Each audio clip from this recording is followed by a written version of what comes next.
બસ આટલા ડબોલી વેચ આવડે એટલે અંગ્રેજીમાં બોલતા આવડી જાય।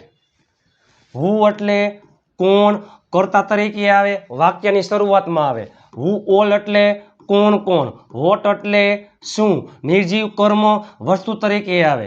વોટ ઓલ એટલે શું શું। વેન એટલે ક્યારે, સમય માટે આવે। વેર એટલે ક્યાં, સ્થળ જગ્યા માટે આવે। વેર ઓલ એટલે ક્યાં ક્યાં। ફ્રોમ વેર એટલે ક્યાંથી। વિચ એટલે કયો કઈ ક્યું, પસંદગી માટે આવે।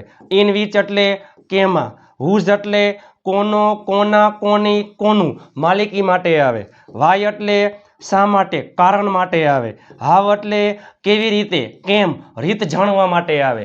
હુમ એટલે કોને, સજીવ કર્મ તરીકે આવે। હુમ ઓલ એટલે કોને કોને। વિથ વુમ એટલે કોના સાથે। ફોર વુમ એટલે કોના માટે। અબાઉટ વુમ એટલે કોના વિશે। વિથઆઉટ વુમ એટલે કોના વગર। બિફોર વુમ એટલે કોના પહેલા। આફ્ટર વુમ એટલે કોના પછી।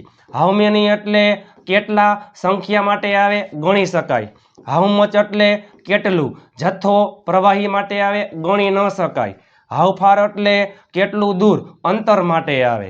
સિન્સ વેન એટલે ક્યારથી, ચોક્કસ સમય માટે આવે। હાઉ લોંગ એટલે ક્યારથી, સમયગાળા માટે આવે। હાઉ ઓફન એટલે કેટલી વાર,